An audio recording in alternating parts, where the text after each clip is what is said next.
Excellencies, Ministers, Ambassadors, distinguished participants, ladies and gentlemen. It is a great pleasure to address you in this beautiful city of Vienna during the 20th General Conference of the United Nations Industrial Development Organization. History has shown us that industrialization can lift hundreds of millions of people out of poverty. The manufacturing sector, in particular, has emerged as a driver of prosperity, providing employment and fostering innovation in both developed and developing countries. Over the past 2 decades, the world of industry has been in a constant state of change due to digital transformation, an evolving geopolitical landscape, and the need for a green industrialization because of climate change. Industrial policies are the most viable strategies for accelerating Africa's economic growth. Our convening here today offers an opportunity to visit our shared commitment to promote inclusive and sustainable industrial development. Excellencies, ladies and gentlemen, Africa is endowed with abundant natural resources, including critical minerals and a dynamic youth population, which are essential for industrial productivity and transformation of the economy. Yet poverty remains to be among the most serious challenges, which entails placing Africa at the center of the global industrialization agenda. In Ethiopia, since 2018, we have embarked upon reforms rooted in a deep understanding of our potentials, challenges, and opportunities to expand our economy and accelerate poverty reduction. Our vision is to fully unlock Ethiopia's untapped potential in various sectors and to drive this growth through able institutions and highly skilled labor. Our pathway to prosperity follows a multi-sector growth approach to enable equitable development.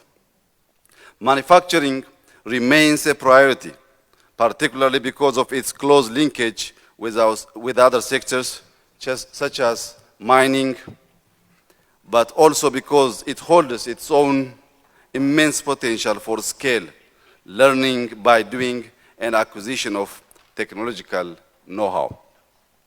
We are an entrepreneurial state that recognizes the private sector as the engine of growth and aim to harness our demographic dividend for productivity. Excellencies, allow me to share with you briefly the ingredients that comprise our reforms. First, we've been making deliberate policy shifts aimed at boosting productivity in all sectors and creating a conducive investment and business environment. Our homegrown economic reform agenda introduced macro-financial, structural, and sector reforms aimed at liberalizing key economic sectors such as telecom and banking, fostering private sector investment, enhancing external competitiveness and productive capabilities. The establishment of Ethiopia's Sovereign Wealth Fund has helped reorient public enterprises to a commercial focus and enabled a strong partnership with the private sector. We have strengthened our adaptive industrial policy making by establishing a free economic zone in order to be more agile in the face of a changing world. Second, we've been investing extensively in multi-sector growth sources under our homegrown economic reform pillars of agriculture, industry, tourism, ICT, and mining. These investments have translated into noteworthy achievements, including increased agricultural productivity, the emergence of a growing mining sector, robust momentum in the digital economy, and notable flagship destination initiatives in the tourism sector. The intensified production of strategic commodities like wheat, coffee, and avocado, alongside promising measures for substituting edible oil and rice production, are pivotal elements in Ethiopia's pursuit of food self-sufficiency.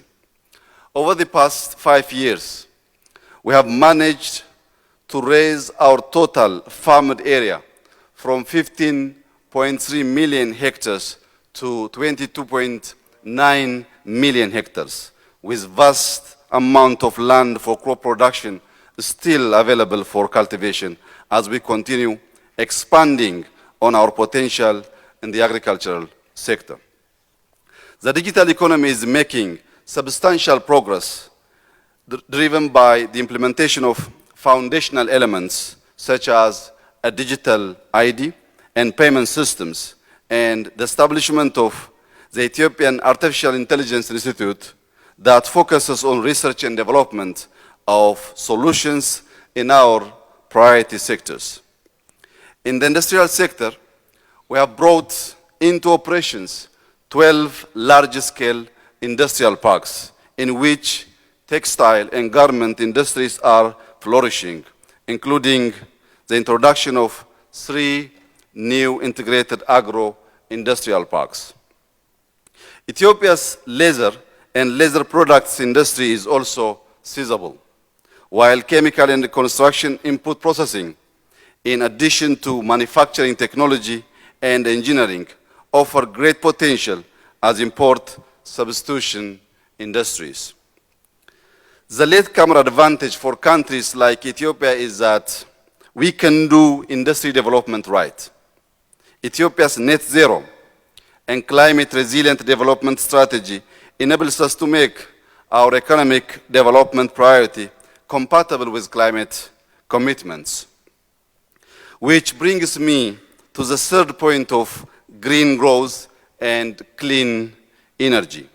We firmly recognize that sustainable industrial development must not come at the cost of environment or the well-being of our people. Harnessing the potential of renewable energy sources to power our industries is our priority. Through our national energy policy and the energy efficiency strategies for various sectors, the government is committed to building a climate-resilient green economy by expanding electricity generation from clean energy sources. Ethiopia already generates 98% of its energy from clean sources. The Grand Ethiopian Renaissance Dam is Africa's largest hydropower plant, and Croatia is the third largest. We are expanding our wind, solar, and geothermal sources, and currently harnessing green hydrogen to support industrial growth. Nationally, Ethiopia has more than 60,000 megawatt potential from our diversified and abundant renewable energy resources. But reaching this capacity requires significant investments. On green growth, Ethiopia remains a leader on the continent in the practical approach to climate change mitigation and adaptation. Since 2019, we have been diligently planting trees to address our dual goal of food security and climate change mitigation. 32.5 billion seedlings have been planted in 5 years through the mobilization of more than 25 million citizens throughout the country annually. Lastly, I would like to emphasize that social development is a key foundation for our development goals. We have invested in education and skills development of our youth, equipping them with the capabilities needed in various industries and innovative economic sectors. Our approach is to be inclusive and equitable, benefiting all segments of our society, especially the marginalized and the vulnerable. Excellencies, ladies and gentlemen, Ethiopia is a resourceful, resilient, and productive nation on a path to unlocking many of its potentials for inclusive and sustainable growth. Our multiple reforms have allowed us to double our GDP and our per capita income in 5 years. But one of the basic tools for sustainable economic growth and industrialization is the attraction of foreign direct investment. We've been hard at work creating a favorable investment and business environment to attract FDI. Yet further support is needed in matching the right investments to the right sectors. Similarly, skills and technology transfer are a center of Ethiopia's industrial development policy and practice.